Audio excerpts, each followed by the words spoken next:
acompañando. Abran sus Biblias, por favor, en Hechos capítulo 9. Hechos 9, verso 17 al 22. Vamos a leer en la palabra del Señor esta mañana. Hechos 9, 17 al verso 22. Nos dice así la palabra del Señor. Si lo encuentra, me dice amén. Y ya podemos comenzar leyendo la palabra del Señor. Comenzando con el verso 17, nos dice la Escritura. Fue entonces Ananías y entró en su casa y poniendo sobre él las manos dijo: Hermano Saulo, el Señor Jesús, que se te apareció en el camino por donde venías, me ha enviado para que recibas la vista y seas lleno del Espíritu Santo. Y al momento le cayeron de los ojos como escamas, y recibió al instante la vista, y levantándose fue bautizado, y habiendo tomado alimento recobró fuerzas, y estuvo Saulo por algunos días con los discípulos que estaban en Damasco. Enseguida, verso 20, predicaba a Cristo en las sinagogas, diciendo que éste era el Hijo de Dios. Y todos los que le oían estaban atónitos y decían: ¿no es este el que asolaba en Jerusalén a los que invocaban este nombre? Y a eso vino acá, para llevarlos presos ante los principales sacerdotes. Pero Saulo mucho más se esforzaba y confundía a los judíos que moraban en Damasco, demostrando que Jesús era el Cristo, demostrando no solamente con la predicación, sino con su vida, con su experiencia, con su testimonio, que él había conocido al Señor Jesucristo. ¿Saben qué, mis queridos hermanos? Hemos encontrado que la mejor manera de enfrentar el futuro, ¿cuántos quieren enfrentar el futuro de la mejor manera? Bueno, hemos encontrado que la mejor manera de enfrentar el futuro es ver el pasado. Es verlo, no vivir en el pasado, verlo. ¿Me escuchó? No vivir en el pasado, no quedarse pegado en el pasado, pero verlo, analizarlo y sacar las lecciones que puedan servirnos ahora y para el futuro. Ahora, para determinar qué Dios hará y qué quiere Dios hacer, deberíamos entonces mirar a lo que Dios ha hecho por su pueblo que ha confiado en Él en el pasado. El patrón para el siglo XXI lo encontramos en el primer siglo de la historia de la iglesia. Así es que, como cada persona que viene a Cristo no solo es una persona con una nueva forma, porque el pecado deforma, amén. No solo está bien formada y reformada cuando viene a Cristo, pero por medio de Jesús, una nueva criatura, un nuevo creyente, un nuevo discípulo en Cristo Jesús es transformado. Amén. Como nos dice 2 de Corintios en el capítulo 5, verso 17. Dice: de modo que si alguno está en Cristo, nueva criatura es.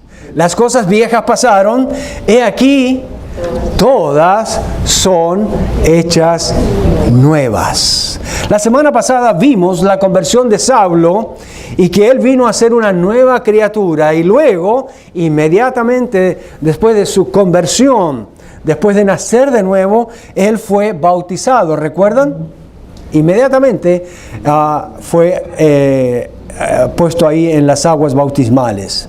Ahora, esta semana, mis hermanos y amigos, vamos a ver 5 marcas, 5 características, y usted me puede seguir con sus notas en el boletín y puede llenar los espacios que están ahí para que conozca cada una de las 5 marcas de un hombre, de una mujer que es nacida de nuevo.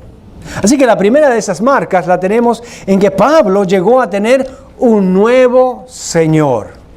Pablo llegó a tener un nuevo Señor. Miremos nuevamente el verso 17. Dice ahí, Hechos 9, 17. Fue entonces Ananías y entró en la casa, y poniendo sobre él las manos, dijo: Hermano Saulo, el Señor Jesús, Diga el Señor Jesús. El Señor Jesús. ¿Quién? El Señor Jesús, que se te apareció en el camino por donde venías, me ha enviado para que recibas la vista y seas lleno del Espíritu Santo.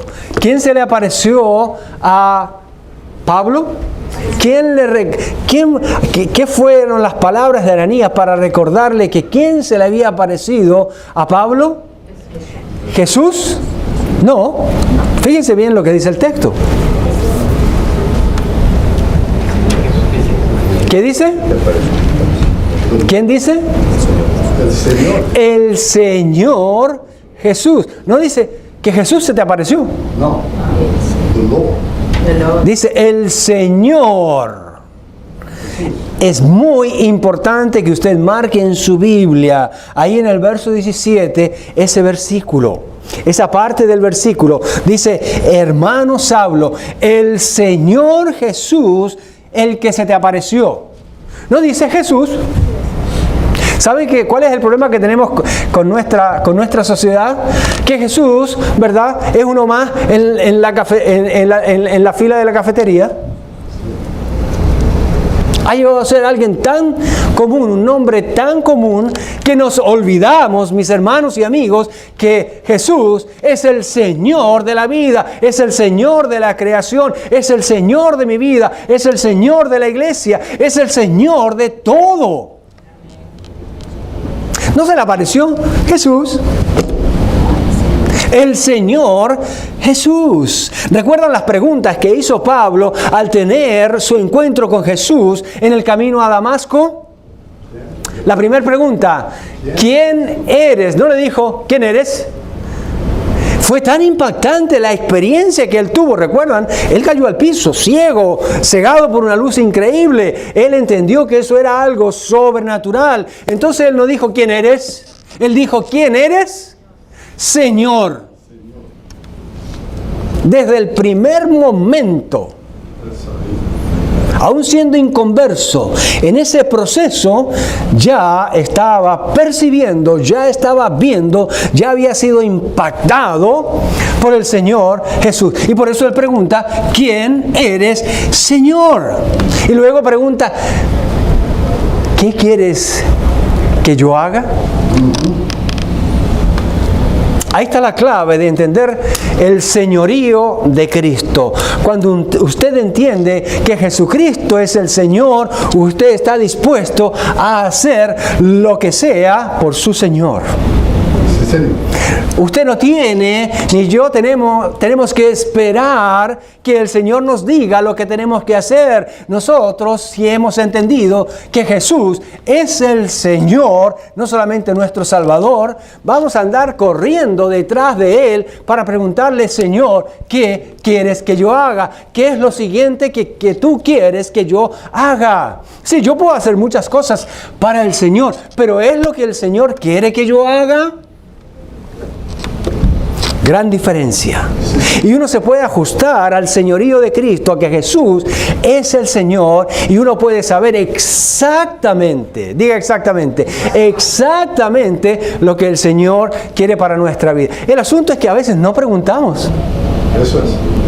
Pero nuestra relación debe ser fresca y dinámica como el primer día, como Pablo. ¿Quién es el Señor? Y a continuación, ok, ya sé que tú eres el Señor. Entonces, como yo ya sé que tú eres el Señor, dime qué hago. Tú eres el Señor, tú eres mi amo, tú eres mi gobernador, tú eres mi jefe, no eres mi capitán. Oye, hermano, a mí me da dolor de estómago cuando dicen que Jesús es el capitán o el copiloto del carro. Yo no sé si ustedes han visto algunas placas, ¿verdad? Dice, Jesús es mi copiloto. O sea, tú eres el piloto. O sea, tú eres el que dirige tu vida. No, hermanos, las placas deberían decir, Jesús es el piloto, yo soy el copiloto por la gracia de Dios, porque Él es mi Señor. Bueno, eso es muy grande, no entraría, pero esa es la idea. Sí. Amén. Esa es la idea. Amén. Amén. Probablemente le tomó a Pablo responder bien estas dos preguntas. ¿Quién eres, Señor? ¿Y qué quiere, Señor, que yo haga? Le tomó el resto de su vida. Porque yo mismo estoy trabajando en eso en mi propia vida. Leyendo la palabra del Señor cada día. Señor, ¿qué quieres que yo haga? Orando cada día para conocer y ser más sensible a su voluntad, no a la mía, porque yo me levanto con mi voluntad. Pero en realidad, la verdad de la verdad es que me levanto por la voluntad de Dios. Y ahí debo reconectarme con el Señor en oración, en sensibilidad, con corazón abierto, con parado sobre mis rodillas, como dice por ahí. Algunos predicadores invitan a la gente a recibir a Cristo como su Salvador. Está bien, está bien, está bien. Pero se olvidan a veces, ¿verdad?, de invitar a la gente a recibir a Jesucristo como el Señor de su vida. ¿Por qué no invitarles entonces a que reciban a Jesús no solamente como Señor, como Salvador, sino como el Señor de su vida? Una vez que Él es nuestro Salvador, viene a ser nuestro Señor. Mire, las dos cosas van juntas, pero por alguna razón las separamos. Y créame que si las separamos es solamente para explicarlo, es para humanamente entenderlo, pero por favor entienda que van juntas, son una misma moneda con dos caras. El mismo avión con ala derecha y con ala izquierda. Sin una de las alas no va a despegar ese avión. Y no vamos a hablar mucho de eso porque han habido muchos accidentes esta semana.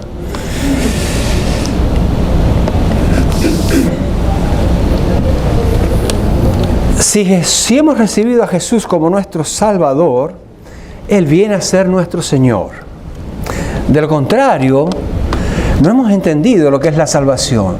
En muchos casos, esa persona realmente no ha sido salvada. Yo no le juzgo, ¿verdad? Pero lo decimos, hermano, porque hay que impactar nuestra mente y nuestro corazón y no separar al Salvador de aquel que Él es Señor, porque son una misma cosa.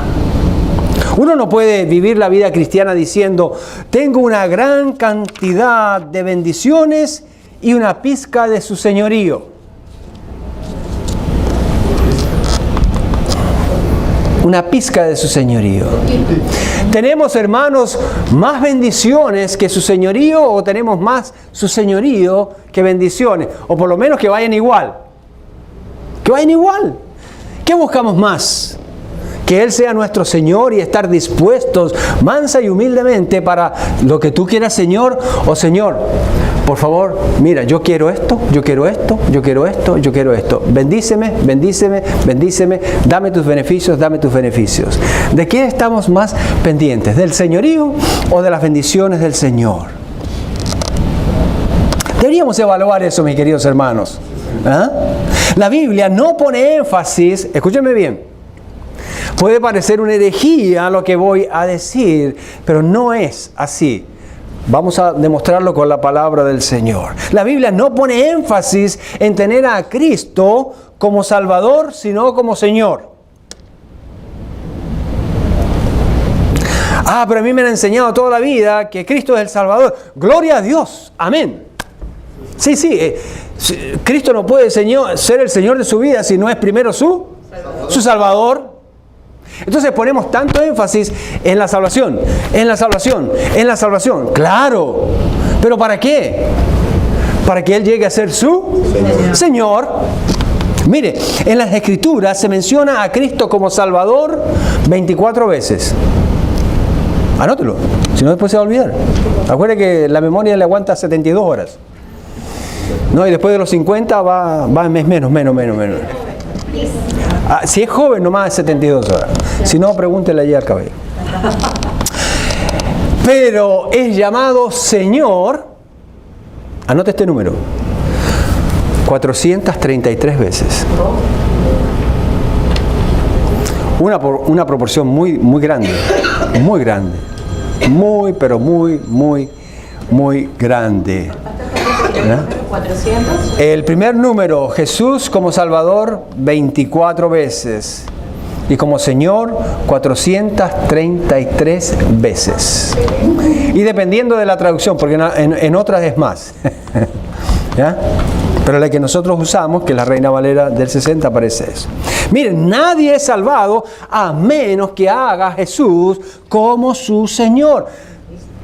¿Cómo dijo pastor? Sí. Nadie es salvado a menos que haga a Jesús como su Señor. ¿Dónde está eso en la Biblia? Romanos capítulo 10, verso 9. Anótelo porque le van a preguntar.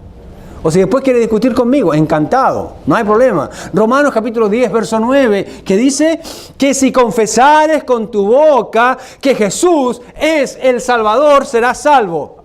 ¿Eso dice el texto? No. Revisemos, hermano, porque algo pasó aquí, ¿verdad? Parece que me equivoqué. Que si confesares con tu boca que Jesús es el Señor y creyeres en tu corazón que Dios le levantó de los muertos, ¿qué cosa? Serás salvo. La muerte de Cristo, ¿verdad?, nos habla de su salvación. Pero la resurrección de Cristo nos habla de su señorío. Venció como Señor de todas las cosas.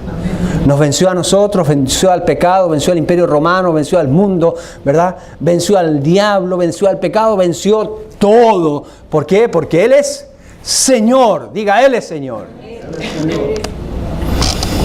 Así que la pregunta ¿es Jesús el Señor de su vida o tan solo es su Salvador? ¿Saben por qué muchas personas no están creciendo en los caminos del Señor? Porque Jesús es su Salvador. Tan felices con que Él ya los salvó. Es como que si yo reciba la ciudadanía americana, ¿verdad?, y no quiero aprender inglés y me mantenga nomás en mi idioma. No, yo soy ciudadano americano, no tengo por qué aprender inglés. Sí, usted puede estar así, pero va a tener más beneficios, ¿verdad? Si conoce el idioma y se familiariza con el resto, con la historia, con la cultura, etc. Lo mismo pasa con la ciudadanía celestial, mis queridos hermanos. Tenemos que seguir creciendo, aprendiendo el idioma del reino de Dios. Tenemos que conocer el corazón de Jesús, la mente de Jesús. Tenemos que conocer mejor y más profundamente la palabra y el amor de Dios. Dice, yo he recibido el amor de Dios, perdonó todos mis pecados. Sí, pero hay más. El otro día leí algo que me impactó. Decía una mujer, y escribió esta nota, dice, nosotros las mujeres buscamos ser amadas como cuando nos estaban cortejando.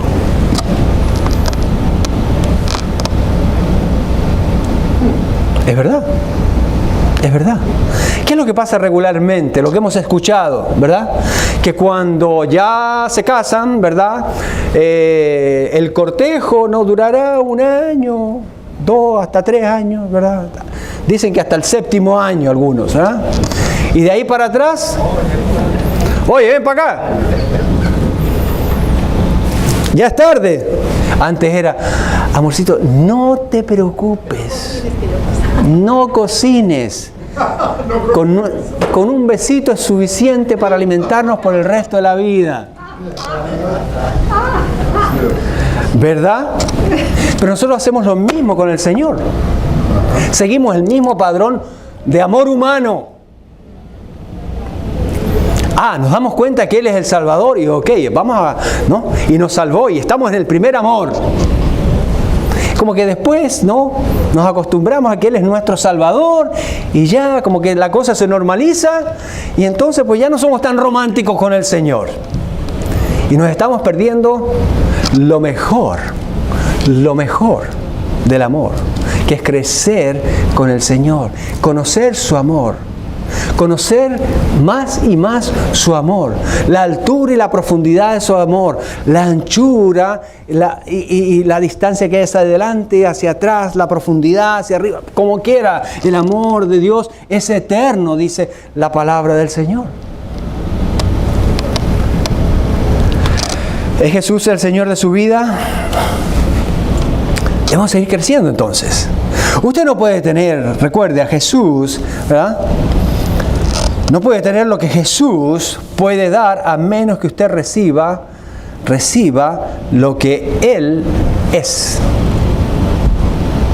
A veces queremos más las bendiciones de Él. Pero en el señorío de Cristo vamos a conocer realmente quién es Él de verdad.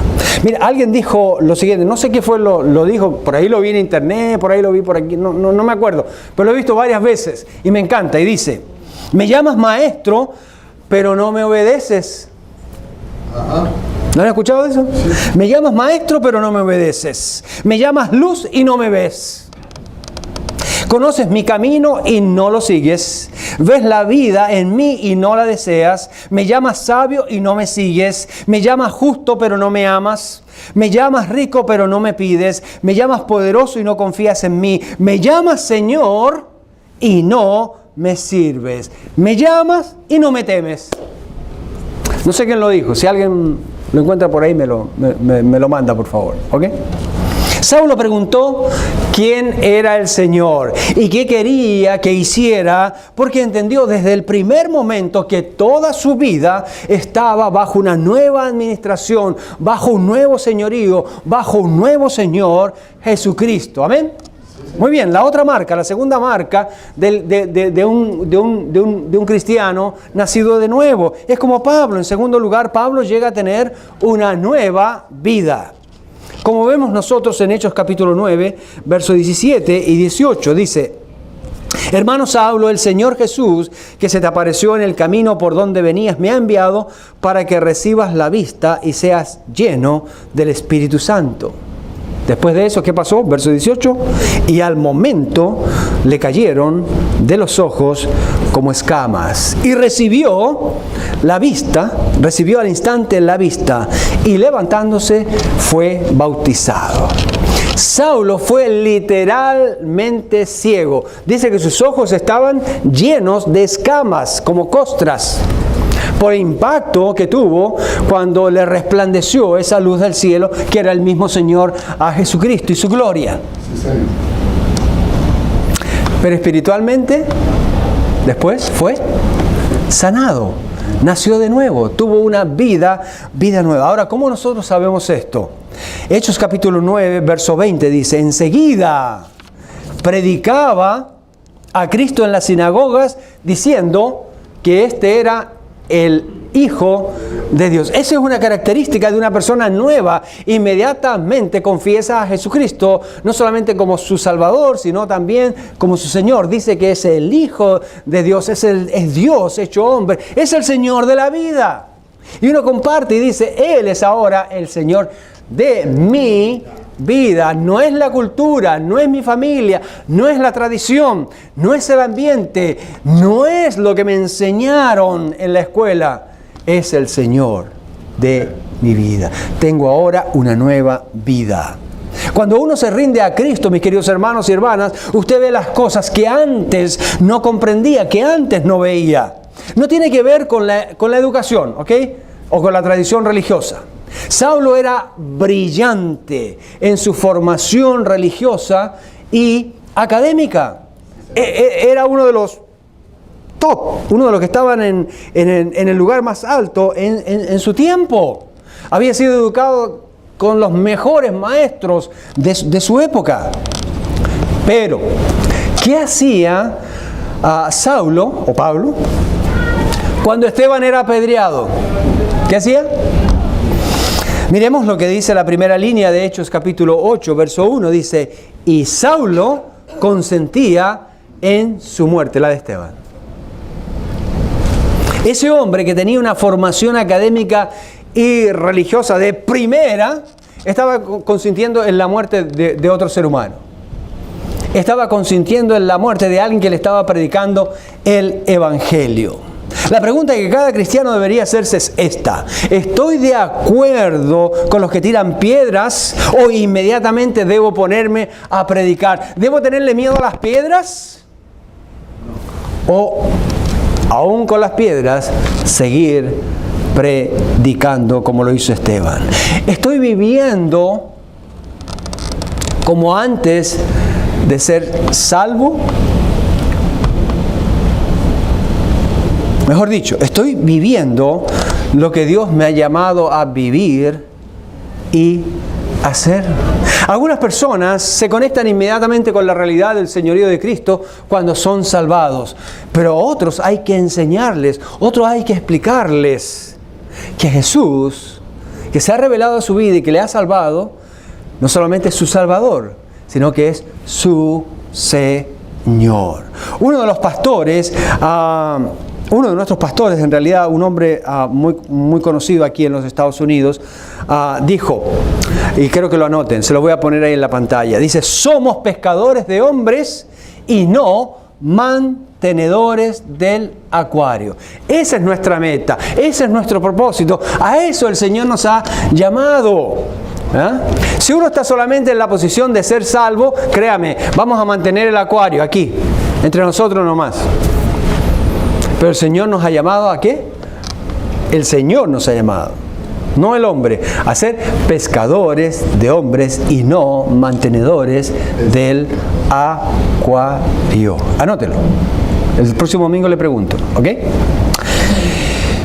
La tercera marca de un cristiano es, como vamos a ver en el punto número 3, es que Pablo llegó a tener una nueva libertad.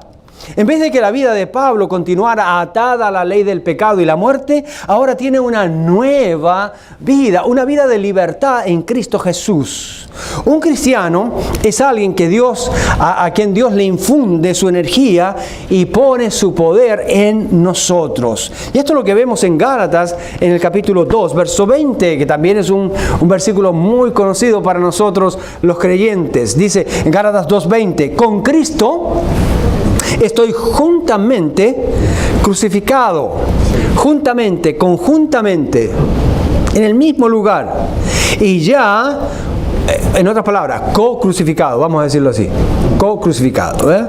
Y ya no vivo yo, mas vive Cristo en mí. Y lo que ahora vivo en la carne, lo vivo en la fe del Hijo de Dios, el cual me amó y se entregó a sí mismo por mí.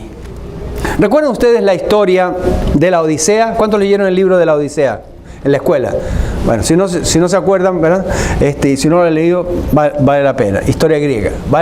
Buenísimo, ¿verdad? La Odisea. Hay hasta la película, la pueden ver en película si quieren, ¿no? Hay unas muy buenas y otras muy malas, pero esta es la idea, ¿eh? Ulises, ¿se acuerdan de Ulises? A lo mejor algunos se acuerdan de Ulises. Bueno, ahí está, en la Odisea, en ese libro, ¿verdad? Donde Ulises pide ser atado al palo mayor del barco, ¿recuerdan? ¿No? Es atado, ¿verdad? Para no ser atrapado por el canto encantador, engañador de las sirenas. Miren, solo en la cruz de Cristo encontramos libertad del pecado, del mundo de nuestra carne y del mismo Satanás. Atados al palo mayor que es Cristo nuestro Señor, para no escuchar las voces del engaño del mundo, del pecado y del diablo. ¿Saben por qué? Porque ya no vivo yo, sino vive Cristo en mí. No hay mayor libertad que estar atado a Cristo. No hay mayor libertad que Cristo vive en mí y no ya yo. No hay mayor libertad que vivir por fe en vez de por vista. No hay mayor libertad que ser amado por Jesús y experimentar su entrega por mí. Cada día. La vida cristiana es más que un cambio de vida, es lo que quiere decir Gálatas capítulo 2, verso 20. Es más que un cambio de vida, es un intercambio de vida. ¿Sí lo vieron? Es más que un cambio de vida, es un intercambio de vida. Cambia mi vida y viene la vida de Cristo a trabajar y a operar en mi vida. Y ya no vivo yo, mas Cristo vive en mí. Jesús, a través del Espíritu Santo, habita en mí. Su divinidad habita en mi humanidad. Increíble. Cuando estamos rendidos al Señor, ¿saben? Él nos posee, Él nos toma. Y en lo que el Señor posee, lo limpia. Y lo que el Señor limpia, Él lo llena. Y lo que el Señor llena, Él lo usa. Amén. Amén. El cuarto distintivo es que Pablo llegó a tener un nuevo amor. Por ahí hay una canción cristiana, dice: hoy tengo un nuevo amor. Escúchenla por ahí, ¿no? Está en YouTube, sin hacer propaganda. Hechos capítulo 9, verso 19 dice: y habiendo tomado alimento, recobró fuerzas. Y estuvo Saulo por algunos días con los discípulos que estaban en Damasco. Observen esto, dice que ¿con quién estuvo? Con los discípulos en Damasco. O sea, ¿discípulos de quién? De Jesucristo. Del Señor Jesucristo. O de Jesucristo, como usted quiera, ¿verdad? Algunos días con ellos. Ahora, démosle un vistazo a lo que pasó anteriormente. Hechos capítulo 9, verso 1, mire. Saulo respirando aún amenazas de muerte contra los discípulos ¿de quién? ¿De quién? Del Señor. Del Señor. ¿Somos discípulos de quién? Del Señor. Usted y yo somos discípulos del Señor. Diga a la persona que está a su lado: tú eres un discípulo del Señor. No nos olvidemos de eso, mis queridos hermanos. Sí, somos discípulos del Señor Jesús. Ahí está. Pero a veces decimos, somos discípulos de Jesús. A menos que usted entienda bien el señorío de Cristo, se lo acepto. Pero es mejor, ¿sabe qué? Decir el Señor Jesús, el amo de nuestra vida. No solamente el que me ha salvado, sino el que me gobierna. ¿Quién es mi amo y quién dirige mi vida cada día? Dice ahí el verso Hechos 9.1, dice, ¿verdad? Saulo, respirando aún amenazas de muerte contra los discípulos del Señor, vino al sumo sacerdote. Literalmente, este hombre era un asesino, un corazón lleno de odio contra los cristianos. Y ahora, el que era aborrecido y el que aborrecía a los cristianos, porque era de los dos lados, ¿no? Los cristianos lo aborrecían porque los perseguían y los mataban. Y él aborrecía a los cristianos y a la iglesia. El que era aborrecido, ahora es amado. Es amado. Y esto pasó cuando sus escamas cayeron de sus ojos. Ese hombre cambió. Tuvo un nuevo amor. Y la primera cosa, o la primera persona que vio, fue a Ananías. Y las primeras palabras que escuchó de Ananías fueron: hermano Saulo. Miren, una de las palabras que a mí más me han impactado personalmente desde que yo vine a los caminos del Señor, ¿verdad? Cuando fui por primera vez ya a la iglesia donde estaban los hermanos de la congregación, ¿verdad? Es que me empezaron a llamar, cuando se dieron cuenta que yo había nacido de nuevo, que era un seguidor del Señor Jesús, que había sido salvado, me empezaron a llamar hermano. Hermano, hasta el día de hoy. Algunos le agregan hermano pastor. Fantástico, no hay problema. Pero créame que me gusta más hermano. A mí me encanta decirle hermano, me encanta decirle hermana a un hijo de Dios. Porque ahora, aunque como hemos dicho así en forma jocosa anteriormente, ¿verdad? Somos hijos del mismo padre, aunque de diferente madre. Amén. Nuestro Padre Celestial. Amén. Si no lo entendió, después se lo explico. Es teología profunda eso. Hermano Saulo, le dicen.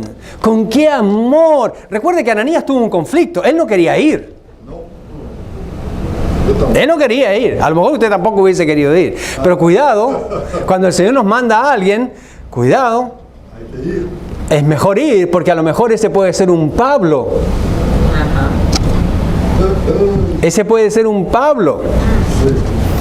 Un tremendo siervo del Señor, un tremendo predicador, un tremendo misionero, un diácono, un servidor, un predicador de la palabra del Señor.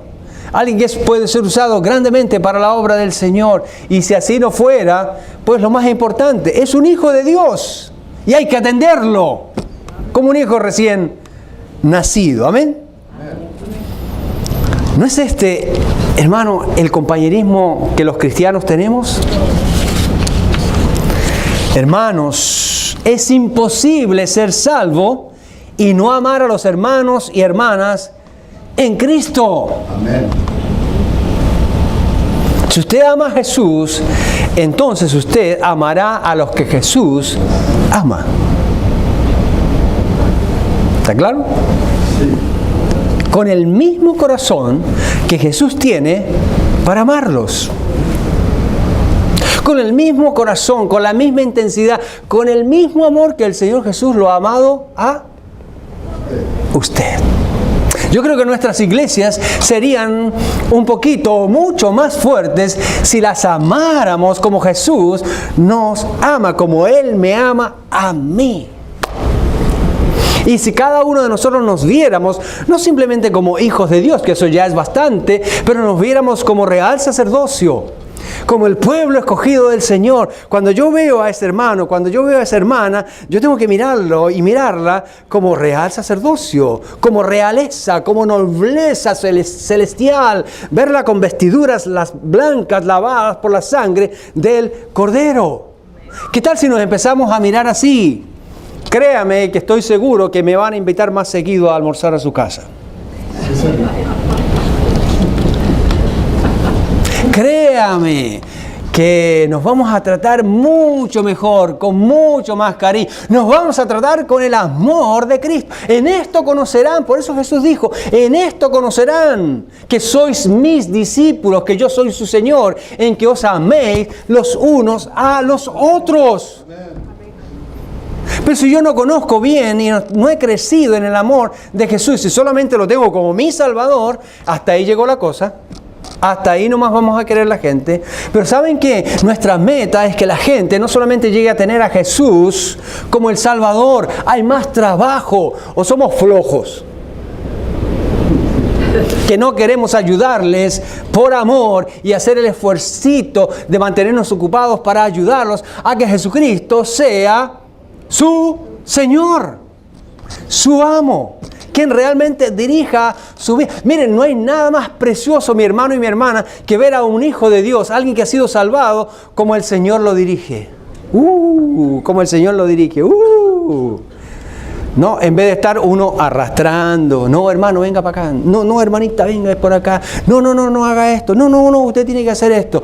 Pero qué lindo es cuando, ¿verdad? Simplemente el Señor está obrando en la vida de esa persona. Y usted lo ve, está enamorado. ¡Qué bendición ver una persona enamorada del Señor! Usted no le tiene que preguntar un amén. ¡Le sale solo!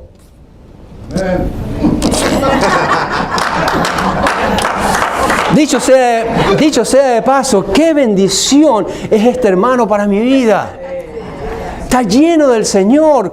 Cada uno de nosotros podemos estar igual y mejor que él todavía. Con todo respeto y cariño, hermano. Pero hermano, cuando usted se enamora del Señor, quiere amarlo más.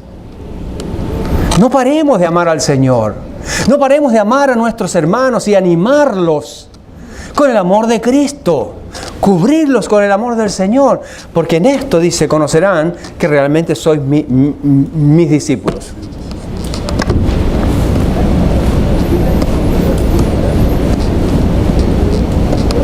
Jesús ama a los cristianos.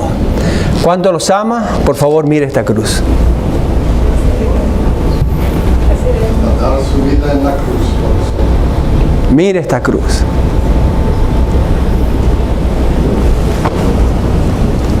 Piensen en esto. Cuando Jesús le dijo a Saulo, Saulo, Saulo, ¿por qué me persigues? Mira, lo que voy a decir, ojalá el mundo, aquellos que no conocen al Señor, en este mundo en que vivimos, aprendiera o se diera cuenta de la lección que hay en eso. Cuando ellos persiguen a la iglesia, están persiguiendo a Cristo. Cuando ellos están ignorando a la iglesia, están ignorando a Cristo. Pero cuando ellos honran la iglesia, cuando ellos honran a un creyente, están honrando al Señor Jesucristo. La misma implicación hay cuando la gente persigue a los cristianos. Llegan a ser culpables de perseguir a Cristo. Ignorar a los cristianos es ignorar y no darle honor a Jesucristo. En otras palabras, no hay tal cosa, ¿verdad?, como decirle sí a Jesús y no a la iglesia.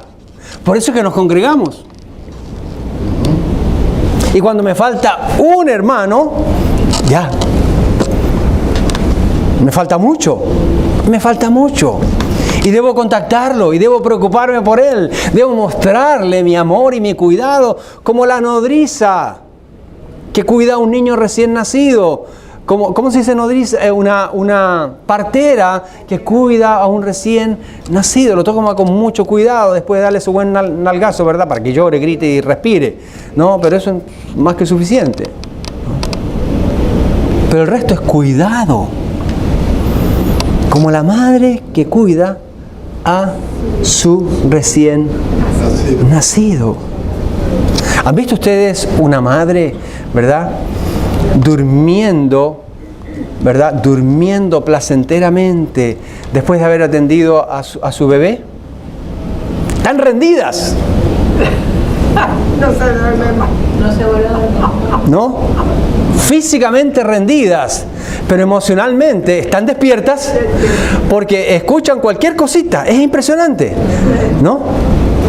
O sea, el bebé mueve el dedo pequeño y ya se dan cuenta. ¿Cómo lo hace? Yo no sé.